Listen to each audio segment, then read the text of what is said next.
The Labor Day weekend sale is on at Tanger Outlets. Score up to 70% off at top brands like Nike Factory Store, Crocs, J. Crew Factory, Gap Outlet, and so many more. Refresh your wardrobe with the latest arrivals for less from all your favorite brands this Labor Day weekend.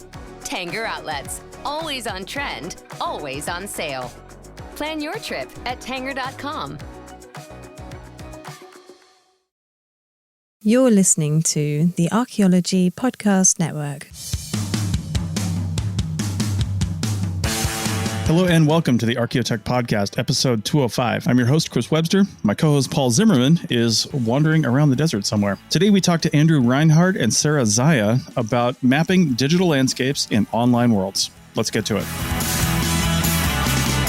Welcome to the show, everybody. Paul can't join us today because he is still gallivanting around the desert in Saudi Arabia. I'm pretty convinced he's a spy, and this is just a cover, and I'm trying not to blow it for him, but, you know, we'll see. He just gets called out to the desert on a moment's notice and, you know, does what he does. So hopefully he'll be back at some point and we can get onto these shows. I've got a few other articles that I'm waiting on people to confirm for. There was actually a lot of good stuff in the Advances in Archaeological Practice this time around that just came out in, it just came out in June of 2023.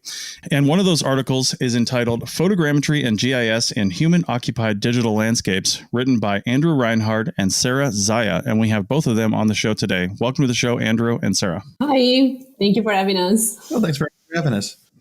Yeah, so we'll get to both of you in a second, and we'll get to the article in a second. But Andrew, I wanted to ask you real quick, because some people may know your name from, multiple episodes of different programs you've been on the Archaeology Podcast Network, but also you were one of the founding members of the hosts for the Archeo Gaming podcast that we had on the APN, which I still want to restart. If anybody's listening to this, that feed is still there. If anybody wants to do an Archeo Gaming podcast and be the host, just contact me and we'll get that going. But I'm wondering, how have you been in the Archeo Gaming space since then? Have you stayed in that space? Is that a primary focus for you? Or is it just an interest that you keep coming back to? Yeah, it's interesting. It's no longer a primary focus, especially since I got the PhD from the University of York back in 2020. Mm-hmm. And so I've got one foot in Archeo Gaming and then another foot squarely in, I would say, digital built environments that aren't necessarily games. So basically software and virtual worlds, video games and stuff like that.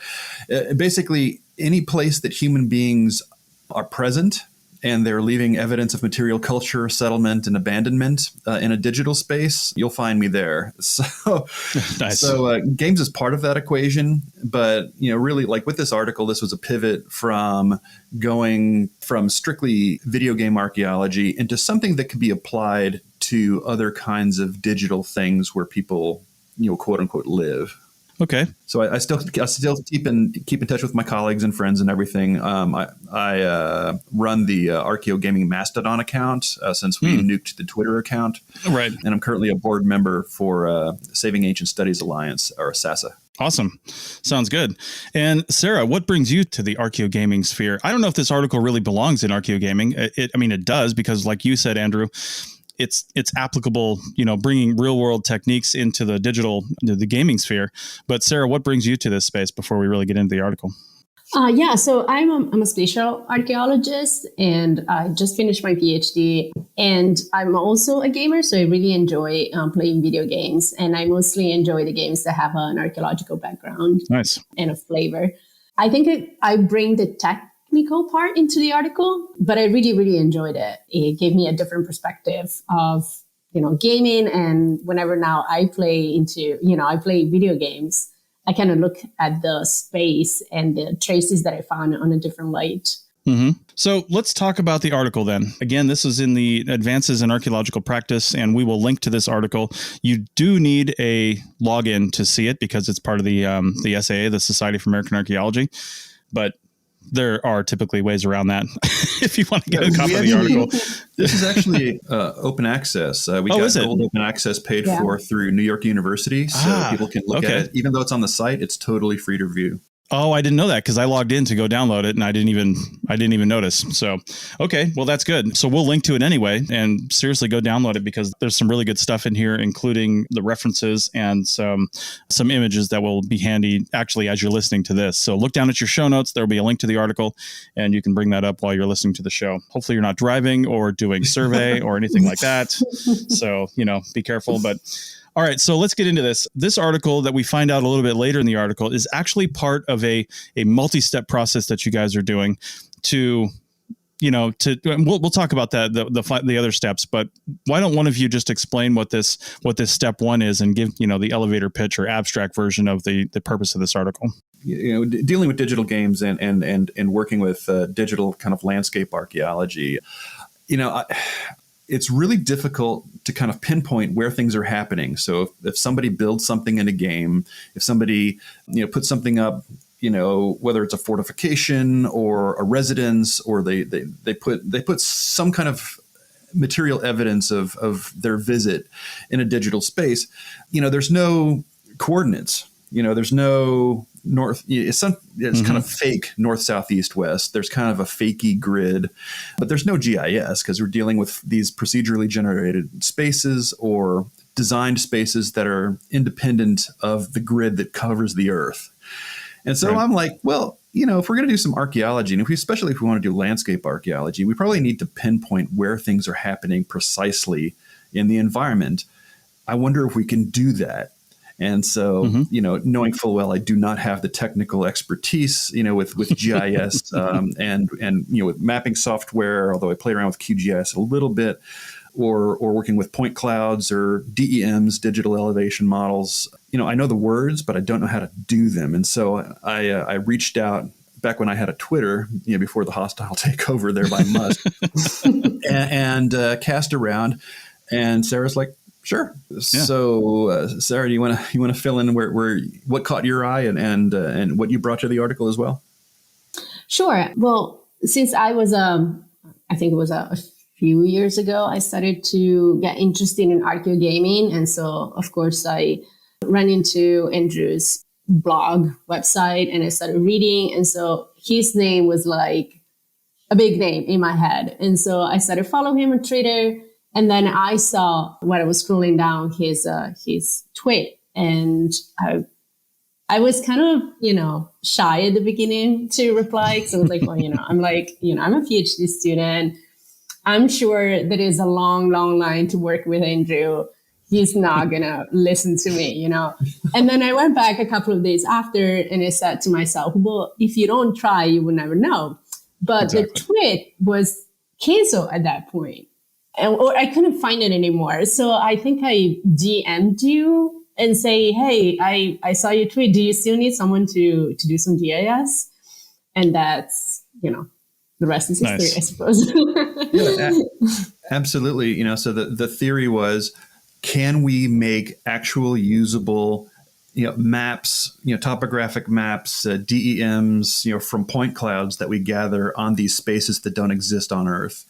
And if so, how do we do that? And if we figure out how to do that, we should probably write it up so that other people can do it too. All right. So we'll get into your methodology on that probably in the next segment. But first, I want to talk about the games you guys decided to use for this. Now, No Man's Sky and Fortnite are the two games, very different games. And I've actually played No Man's Sky. I haven't played Fortnite, but I know of it and what it's all about. But I'm curious about the games, before we get to why you chose those, I'm curious about the games that didn't make the list, because, again, another game I haven't played, but that first came to mind when you were talking about a persistent online world that's changed by players is World of Warcraft. I feel like it's been around since, I don't know, the late 90s, early 2000s or something like that. I don't even know if it's still around, but that seems like something that has one of the longest histories. Do you know in your research what gaming environment has the longest online continuous history? Did you find that in your research?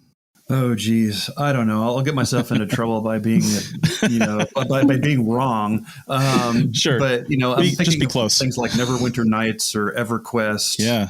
And things going back into the 90s, there's going to be stuff from way, way back. And, this includes, things that's like, persistent digital spaces and environments like Second Life and stuff like that. Mm-hmm. So, those places, and they let you craft, but you really can't build. And, so yeah, we could have done WoW, because that's been around, for a very freaking long time. I actually let my account slip. I quit. I rage quit when Mists of Pandaria came out because I'm like, you can't change the lore like that. What are you doing? And, I was just a big nerd. With WoW, it's proprietary and you've got to pay, in order to do this. In Fortnite's free, and No Man's Sky, you still have to pay as well. But it's, I might have given it a moment's thought. I was thinking maybe PUBG or maybe EVE Online or something like that. But, these are the two games that I was really familiar with personally. Yeah, Second Life, I kind of forgot about that. I still have an account. I don't think I've logged into Second Life in years. But it's still there. It's still there. Every time I get a new computer and it's like faster and better, I've got the M1 Mac now. I don't have the M2 yet, but every time I get a new one, I'm like, well, let's see how Second Life plays. And I head over there for a second, see what it looks like, and then I leave and I don't go back until I get a new computer. Yeah. But that world is crazy. Let me tell you a really quick story. Yeah. And I logged into Second Life a few years ago, and I hadn't been in for about 5 or 6 years. Mm-hmm. And I used to have a villa in the Roma SPQR sim. Nice. When I worked for Bolchese Carducci Publishers doing Greek and Latin stuff. And the people I saw 5 years ago were still there, and they were still building, and they remembered me, and they gave me a tour to show me what was new. It just totally blew my mind. Wow. I mean, speaking of online worlds, there are real people that just practically live in Second Life. I don't even know if they're Second Life anymore. It's almost their first life. Yeah, you know what I mean? There is. Yeah, it's a lot. So, all right. So let's get to No Man's Sky and Fortnite. Why did you guys choose those games to do your mapping experiment? This goes back into, why do archaeo gaming in the first place? And the fact that we're using video games as a vernacular for digital spaces. People understand games. They know what games are. They know what they're called. They see them advertised. So if we can start there as kind of the low-hanging fruit, then we can gently move people towards other digital spaces that are a bit weird. So ultimately, I'd love to do a GIS, survey of Microsoft Word or something. But nobody wants that. They want to see a game. So I was like, okay, fine. We'll do the game. So Fortnite, is played by tens of millions of players around the world all the freaking time. And the island changes, year to year, season to season. And so it's nice to see those changes. And people do kind of the same thing when they go in. They build fortifications to protect themselves, and they move around. And it's really, really fast. So you can get a really good data set in about 20 minutes. And then for No Man's Sky, again, wildly popular game played by millions. And it's a procedurally generated space. And so we're like, well, can you map a space that's never existed before until you log in? And so, we figured those are two games that people know. A lot of people have played, at least they're familiar with it, and they allow us a couple of different variables to tinker with when we're mapping. Regarding Fortnite, what is the value, do you think? Sure, if it's just a thought experiment, is can you map a procedurally generated space that doesn't exist after it's been used? Then that's a question, right? And if that's the only question you're asking, then yeah, that's a yes or no question. We can do this or we can't. But I'm wondering, if you can, what's the value in that? You know what I mean? With something that persists and is around for years, let's say, that I can really see. But Fortnite, the world's gone in 20 minutes or something like that, from my understanding. Yeah. What do you think the end value could be there? Or are you not answering that question yet? This is the main question. And this is the question that really bugs me as a digital archaeologist, and what keeps me up at night because it gives me nightmares. It's all of this digital occupation, all of this digital construction, software is coming and going. These rounds last 20 minutes and then are gone without a trace. And so, if you're a digital archaeologist and you're not on the ground recording things as they happen, that stuff will be gone. And so, by documenting, these very discrete, very fast happenings, we can then build a data set. And I was telling Sarah earlier that, for me, this is, it's a merging of salvage or rapid archaeology with slow data. We get into Bill Caraher's ideas of slow data and slow archaeology, same thing with Jeremy Huggett. And it's just kind of a revelation. It's we have to work really, really fast to collect the data, but then we can take our time afterwards to see what people are actually doing in this limited time that they have. Are they following, different patterns? How are they interacting with the digital landscape versus a regular one? what kind of community building do they have? What's the nature of the architecture of the constructions when they're built under stress? And so, there are all kinds of questions that can be asked, but we have to be really fast in getting this information so that we can interpret it later. Okay. Well, that's pretty much the why of this. I really want to get into the how of this, so I think we'll just have a little bit longer of a segment too. And for that, we will take a break right now and come back on the other side and get into how you guys did this. Back in a minute. Chicken tacos should only be trusted to chicken professionals. That's where we come in. Introducing Zaxby's new chicken finger tacos. One comes with pico de gallo and creamy chipotle ranch. And the other comes with bacon, lettuce, tomato, and avocado ranch. Chicken experts since 1990. Chicken taco experts since now. Order yours today in the Zax Rewards app. Woo, saucy! Zaxby's. Welcome back to the Archaeotech Podcast, episode 205. And we are talking about photogrammetry and GIS in human-occupied digital landscapes. Again, take a look down at your show notes for a link to this article. And we're talking to Andrew and Sarah, the authors of the article. So in the first segment, we talked about a little bit about the why anybody would do something like this. But now I want to talk about the how, because this is where I think for our audience in Archaeotech, this really gets to be the interesting part.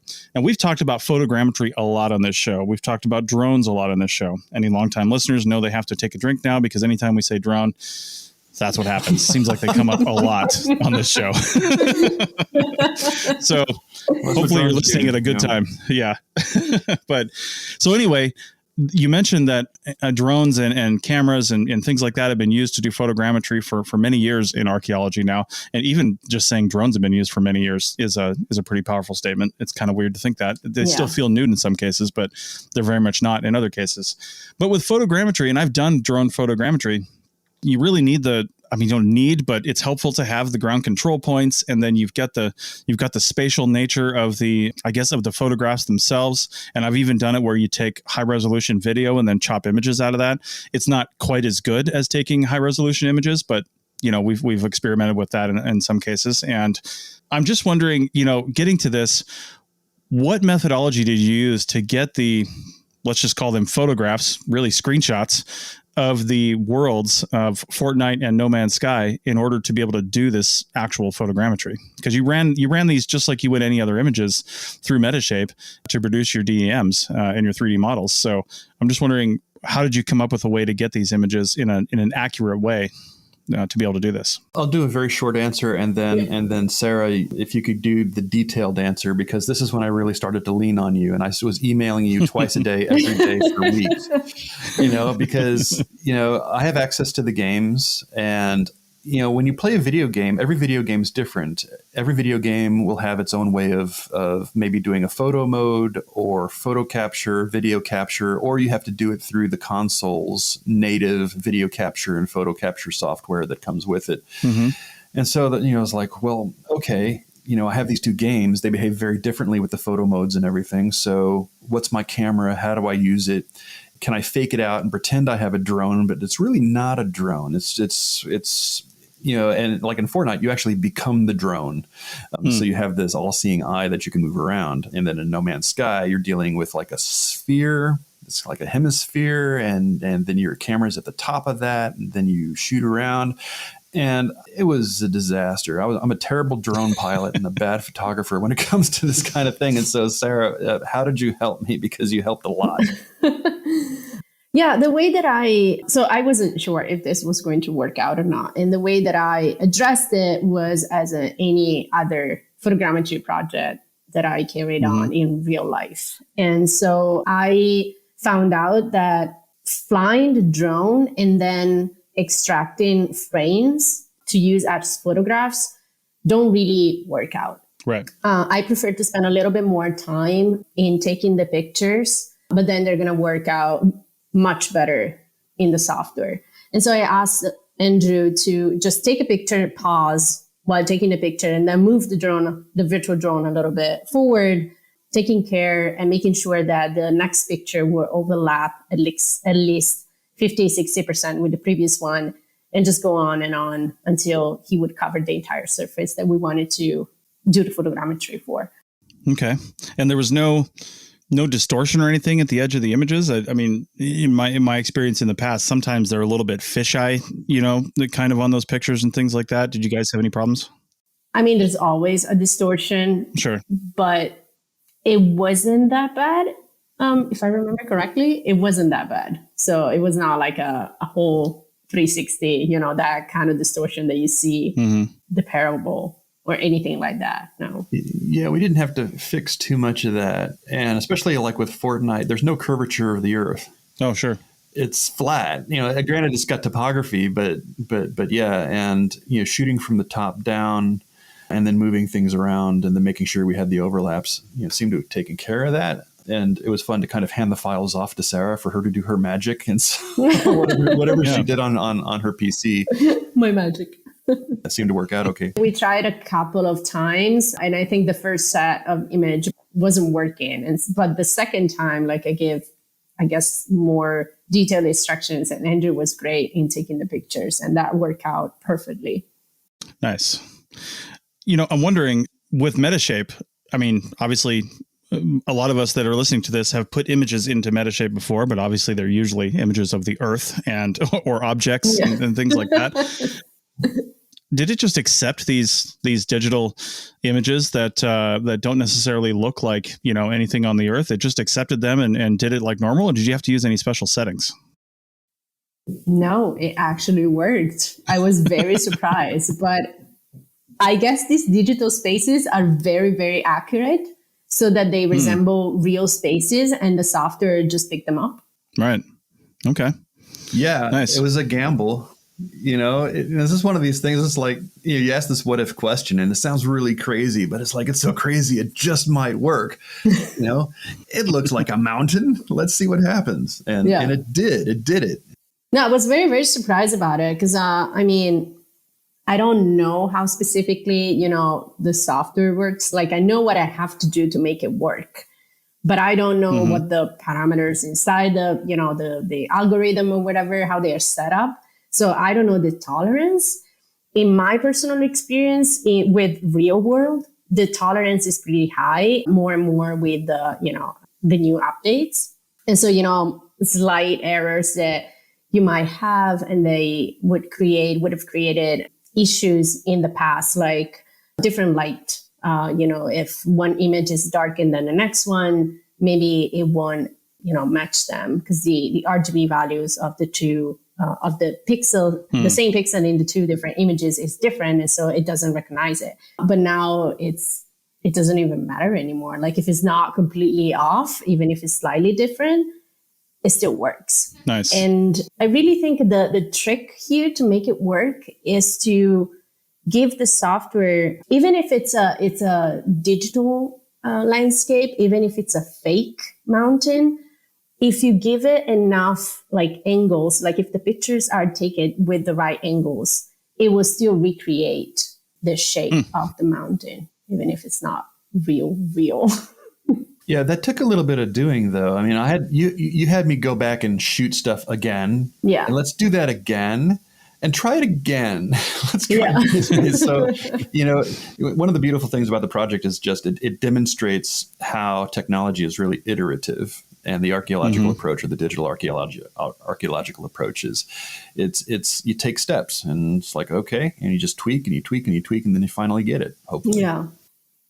Yeah, I think I might have asked you to go back and take some oblique images to kind of complete the set of the zenith picture, the one from above, straight from above. Yeah. So you produce this photogrammetric model and you bring it into a GIS, and you've got this, well, first off in Metashape, you've got a model that has spatial components to it, right? How did you apply units to that? Right? Because how do you even know what the units are in the online world? Right.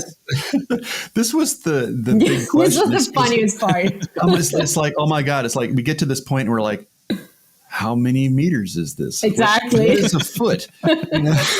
Because, this stuff is totally made up. And so we had to believe that with both of these games, that they were designed for an average sized adult human being. I don't know, less than 2 meters tall, And let's just go with that. Now, in No Man's Sky, they have units which equate to meters. And so you can kind of and I actually did this, is that you can do a field survey in the game, and you can have a starting point. You set a little beacon, and then you start at the beacon and you walk onto the horizon to a point. And when you finish, you can see how far you walked. It's like, oh, okay, that's cool. Right. But not so much in Fortnite. Fortnite, you just had to make it up and take a best guess. So yeah, dealing with units of measure in video games does not really exist. I mean, they have it in the underlying code, right? Because you have to have things make sense when you're doing the design. But they don't really impart that to the public. It's just part of their gaming mandate or whatever. Well, I noticed in the article you read one of the updates or additions of Fortnite had Indiana Jones. There's a known quantity. Harrison Ford has a predictable height. Precisely. That's one of the wonderful things about archaeology is that it's, it's got so much synchronicity. And so, like having Indiana Jones show up while we're doing this project, it was just a godsend. I was like, oh my God, I can't even believe it. Speaking of distances too, one thing I would wonder, and I don't know if you were able to suss this out or not, because they're like in No Man's Sky, there are some flat plains, but a lot of it's like rolling hills and things like that. That distance measurements back, I'm familiar with that from, playing this a little while ago. Do you know if that's a linear distance, like line of sight distance from you to the target, or is that taking into account the landscape, the topography? No, it's line of sight, kind of as the crow flies, distancing. So it's going to be pretty accurate, but not 100% accurate. And I don't know that we would be able to get 100% accuracy, at least not yet anyway, until we figure that out. Right. Once you accept that is going to be an approximation in distance, and that was not even, it wasn't the goal of the article to be precise. We just wanted to see if the project was possible or not. But, once you approximate the distances, we just mark them in a way that I could see them in the pictures. And instead of using coordinates from, Total Station or GPS or whatever that I didn't have, I just scaled the model with those distances. And I treated it as a regular, a regular cloud point that needed to be scaled. Okay. So regarding the online worlds of Fortnite and No Man's Sky, how did you guys decide, really, I guess, Andrew, how did you decide what you were going to map for this that would make a good representation for testing your guys' theories? Yeah, with Fortnite, we knew that we were doing the project during a season, which meant that the island itself wasn't going to change. For those of you who don't play Fortnite, you play on a place called Battle Royal Island, which is this kind of crab-shaped island. And every 3 months, things happen to it. There's a volcano, or then there's an implosion, and the middle of the island goes away, and the climates change and stuff like that. And so, being able to document it one season and comparing that to the next is always something very interesting. But for me, I wanted to play over several different rounds because the rounds are always the same. You start, you land as a player on the island, you find out other players to eliminate, and in order to protect yourself, you build things. And so I wanted to go and play a bunch of rounds and then be able to record what people were building and where they were building them, and in relation to other landmarks, other landscape features, to each other, to see if we could draw some conclusions, potentially. And so, that was pretty easy to do because people just build and you just film the building and then you map it. Now, for No Man's Sky, because it's procedurally generated, you never know quite what you're going to get. So I wanted to find a settlement that was simple. I didn't want to do like a big complex or anything, at least not yet. I just wanted to find something that had a simple structure that was anchored in the landscape. And then I wanted to see if we could, measure it, if we could place it in the landscape and map it. And so I looked at about 5 or 6 different candidates. I've got a kind of a gazetteer that I keep because I'm a big No Man's Sky head. And so it's like, oh, well, we'll go to this planet and this person lives there. And so, check to see if they're home, and they weren't. So, we went and we got our video done, got our photos done. Nice. I'm wondering if, so you guys were going into these worlds and taking these, just doing this. And I know there's a section on ethics in the paper there where you talk about, reading the terms of service and being conscious of, the fact that there's other real humans in there and things that they created and those along those lines. Plus also the game designers. I mean, these are proprietary environments that the game designers, I mean, technically own and can shut down at any point in time, but they do have provisions within their TOCs to allow for, online play and things like that, which made this possible. But I'm wondering, did you guys contact, or do you think you'll contact in the future, the actual game designers themselves? Because they have all the source material. They have they have what they know the measurements are. They have, probably, maps of all these areas and a lot more information that could ever be gained by one person going in there and doing a study on this. Have you thought about involving them in this anthropological study, so to speak, the bigger picture? I have. About this. Actually, when the Archaeogaming book getting close to publication, we needed to get permission for the cover image, which was a screenshot from a procedural world in No Man's Sky. And so it took me about 2 months to actually get a response from Hello Games, and they actually did. And the CEO actually was the one who responded, which really blew me away, to give me permission to go ahead and use the image. I'm like, wow, this is awesome.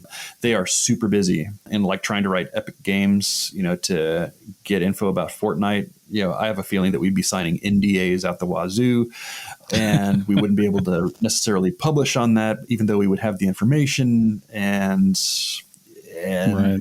They don't really have a lot of time for archaeologists. It might be a curiosity, but that's normal. Because it's a business. For these AAA games anyway. I mean, if we were to do more of an indie game or something like that, working with Maps and Season, for example, then we could write and we'd probably get a response and actually have a collaboration, which is something that would be super awesome because it connects the company with the community, with the archaeologists, and then we can do some public archaeology there. Yes. So, Sarah, I don't know if you've got experience or if you've tried to reach out to some of these different places that you've been interested in. I tried twice, and once I had a very good response, but it was more like, as you said, an indie production, and they were very interested and thrilled that I used their game and I talked about their games in my research. The other company never even responded to me. Yeah, that's pretty typical. It's not that they're being rude; it's just they're super busy and you're low priority. Yeah. Okay. Yeah. So I don't know. I guess that we will have to make a compelling case for them to be interested. Maybe if it can be something for a business, exactly like Ubisoft opened historical department for their games, and that became like another business for them. So if we can make a similar compelling case, maybe we could start a collaboration. That would be great. Yeah. All right. Well, that's a good point to take a break, and we'll come back on the other side and talk about a little bit more big picture and next steps for this. Back in a minute. To the teachers, assistants, and support staff who see potential in every child, Grand Canyon University recognizes you. We created the National Center for Teacher Preparation at GCU, along with a generous scholarship, so you can become a licensed teacher with paid benefits. Over 100 GCU alumni have been recognized award recipients, including Superintendent, Administrator, and Teacher of the Year. Find your purpose at Grand Canyon University. Private, Christian, affordable. Visit gcu.edu/parapro. Welcome back to the Archaeotech Podcast, episode 205, and we're talking about mapping online environments. And the first question for this paper that you guys were trying to answer was basically, can it be done? Is this even possible? And to your shock and surprise, it can be done. and relatively, I mean, once you figured it out, it sounds fairly replicatable. And I think that this shouldn't be too hard. You're just following those steps to reproduce this in most environments. So there were 3 other, I guess, future questions, though, that are building off of this one. And I'm just going to go ahead and read those out so we have a frame of reference for this segment, and then we'll talk about that. So point number 2 is, can the study of human interactive virtual environments contribute to the understanding of past human behavior? Can it contribute to the development of an ABM model? Number 3 is, how can we preserve temporary evidence of human occupation within a landscape that changes so quickly? And number 4, would people behave differently in a virtual landscape than they would in a physical one? Are there any cultural biases in a player agent's behavior or in the developer's choice? So that is the ultimate goal of this project, is to essentially answer those 4 questions. Really, it all comes down to it all kind of comes down to the last question, to be honest. I'm wondering, let's just talk big picture. We don't have to break all of those down, but let's just talk really big picture here. And I'm really interested in would people behave differently in a virtual landscape? I'm going to go ahead and say probably yes, right off the bat, because normally you don't shoot people in the head on a daily basis. And normally, you're not behaving the way you are. I mean, some people do, but normally, that's not, that's not really the question though. Okay. The question is, will they behave differently in a landscape? And the way I interpreted that question was, there's a mountain in the game. How do we go up the mountain, as opposed to behaving badly on the mountain? Right. Gotcha. Well, even then, I mean, a lot of times you can fly, you can teleport, you can do different things because of the game mechanics, right? Oh yeah. Digital physics are awesome, and they're either good or bad depending on if you're studying them or if you're using them. Yeah. Well, in No Man's Sky, you can just flip over to I can't remember what it's called, but you can just tunnel right through the mountain too. Yes. Yeah. I'm trying to figure out what is the ultimate value here then, to study this information. I mean, one of your points is, can we use this to look at the past? And I did like in your article near the end of it, when you were really talking about big picture here, observing what we can see in the virtual landscape, and then having the ability to actually talk to the people who created that ultimately to find out maybe what motivations were, because we can't do that to people in the past, right? As archaeologists, all we can do is observe the past and make our best guess based on information. But with here, we can observe something and say, hey, why'd you do that? What's the point there? And try to apply that to something in the past. Do you think that's still possible with like you said, the massive digital physics of the online world and how different it is? I think so.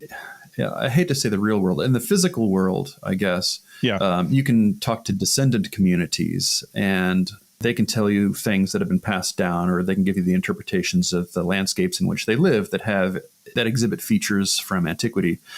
However, soon or long ago that was. With digital games, you can certainly engage with the player community, as long as you identify yourself and what you're doing and get permission and all of that, and behave in an ethical way.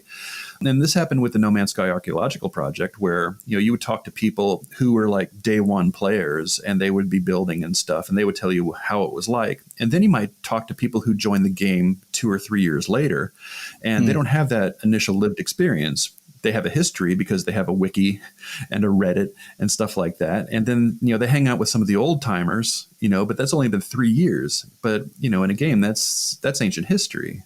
And so, being able to document in the beginning and then dipping your toe back in the water, after a year, after 6 months or something is always great, because things are changing at such an advanced rate. We're not looking at big data, we're looking at little data, as Jeremy Huggett says. And, when you put it all together, you're able to create this historical picture, granted one that's been, created in real time over just a few years as opposed to eons. Interesting. Do you think that, and this is a question for both of you, I guess, when you start documenting stuff like this, you start getting these landscapes documented, you start making, doing other studies based on those models, because usually the first step in any archaeological project is mapping, right? So this is how we're approaching this. And once you start documenting this world and you start making it, I don't know, you start putting it into the archaeological record, so to speak. And it's not even so to speak. This really is the archaeological record. It's just the digital archaeological record. Do you think there will be a time, or do you know if anybody's thinking about protecting some of these worlds? We have the National Register of Historic Places, and one of the things that is important for the criteria on the NRHP is not only data, so important things about humans, but architectural things, unique architecture, unique people, and unique events, right? Those are basically the 4 criteria. Well, these online worlds are important for, as you mentioned, in the case of Fortnite, I mean, literally hundreds of millions of people, right? And you look at the whole gaming community, and it's billions of people. So these are really important things, where really important things are happening that are shaping people's lives in the physical world in some cases, whether it be success through their, through e-gaming and things like that, or other things.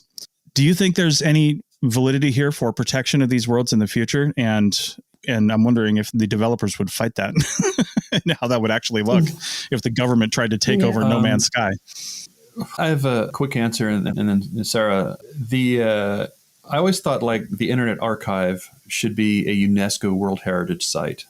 It ticks all the boxes for UNESCO World Heritage Site, albeit it's a digital space. And whenever the United States decides to rejoin UNESCO, because I don't think they have yet, then we'll be able to nominate the Internet Archive for that. You know, there are actually physical monuments. There's one that was built in Iceland to commemorate something from EVE Online. And then there are in-game memorials like Make-A-Wish stuff in various games like WoW, for example, where you have these permanent spaces that the developers put in, to honor something or to honor an event. And then you've also got commemorative blogs and wikis for all kinds of stuff. And there's actually a history of memorial building in No Man's Sky, people building things in honor of family members, with the understanding that these will persist at least for a while. Sure. And so, I think that some kind of designation would be great. And, why not Azeroth? As a protected space? I don't know. I mean, they had to bring back the vanilla server due to popular demand. And so, that just seems to be a case in point of what people want and need, and they want to revisit and have nostalgia and all that stuff. Sarah? Yeah, I think they should be protected and preserved. I think my mind is going just off to how, because the data would be so massive. Right. And as we mentioned before, the landscape changes so fast that I'm not sure how we could practically do it. So I'm thinking about, the practical. And like, if I was to record this, like I can fly drones all the time on top of people buildings and, try to collect everything. So I don't know what the practical way to do it, the best one will be. But I think it should, I think it would be very important because they are a manifestation of people behavior. And so for anthropological and archaeological studies, they should definitely be recorded. Well, these worlds too, they almost sort of, as an analogy, follow the Heisenberg uncertainty principle, where they don't really exist until you're observing them, right? They're just ones and zeros in a hard drive until you're in there. So what does preservation even look like? Does it have to be preserved so anybody can enter the world through some sort of portal, like a video game machine or something like that?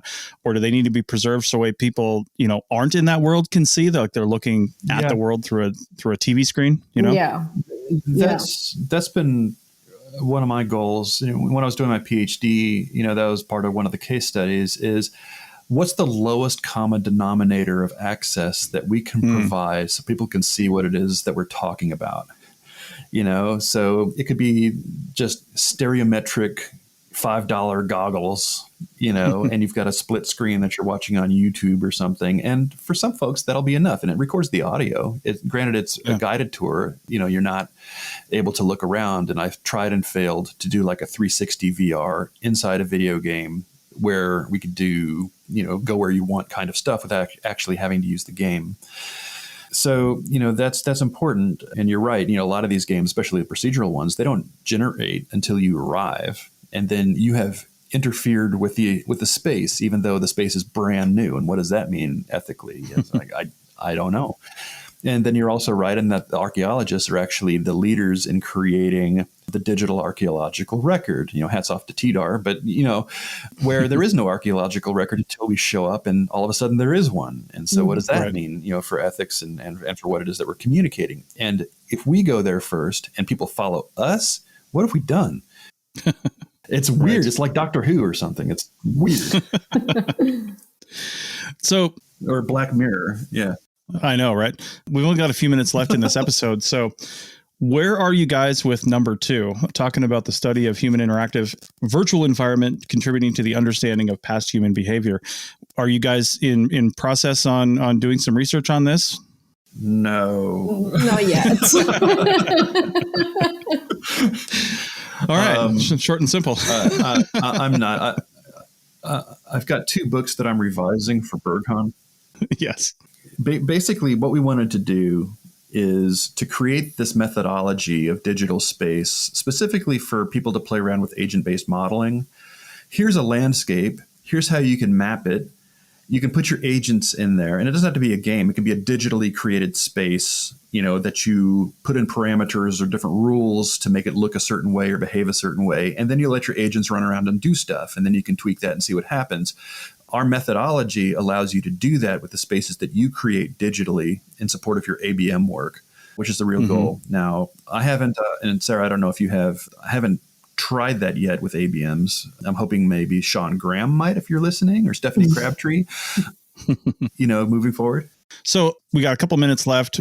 Let me get your guys' final thoughts on this, on what you want people to get out of this paper and moving forward. We'll start with you, Sarah. Yeah, I think what I would like the people to get what I got out of it. And so start thinking about video games and digital spaces, whether they are, fixed or generated, as places not where to play and have fun, but like thinking about, as world where you start living it. And when your action kind of have consequences for you, the landscape, the environment that you're in, and also for other players. So to start thinking how you interact with the things and the people that you meet in the digital space, on top of just having fun and playing the game by itself. And so be more aware that is still creating archaeological record for other people eventually in the future, possibly to look at and study. Okay. Andrew?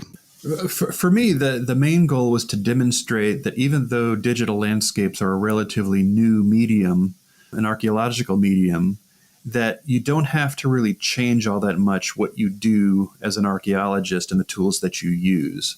If you're using drones, if you're using modeling software, if you're using GIS software, you can still follow those steps and still use those materials in digital spaces as well as in terrestrial ones. And so, that was really one of the overarching goals for me, is to demonstrate that you don't have to be a gamer in order to participate in doing this kind of digital archaeology, especially archaeology that's done in a digital space. Sure.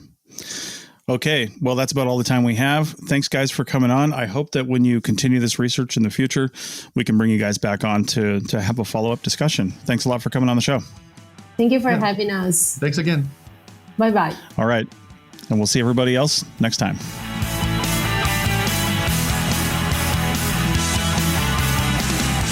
Thanks for listening to the Archaeotech podcast. Links to items mentioned on the show are in the show notes at www.arcpodnet.com/archaeotech. Contact us at chris@archaeologypodcastnetwork.com and paul@lugal.com. Support the show by becoming a member at arcpodnet.com/members. The music is a song called Off-Road and is license free from Apple. Thanks for listening. This episode was produced by Chris Webster from his RV traveling the United States, Tristan Boyle in Scotland, DigTech LLC, Culturo Media, and the Archaeology Podcast Network, and was edited by Chris Webster. This has been a presentation of the Archaeology Podcast Network. Visit us on the web for show notes and other podcasts at www.arcpodnet.com. Contact us at chris@archaeologypodcastnetwork.com. Chicken tacos should only be trusted to chicken professionals. That's where we come in. Introducing Zaxby's new chicken finger tacos. One comes with pico de gallo and creamy chipotle ranch. And the other comes with bacon, lettuce, tomato, and avocado ranch. Chicken experts since 1990. Chicken taco experts since now. Order yours today in the Zax Rewards app. Woo, saucy!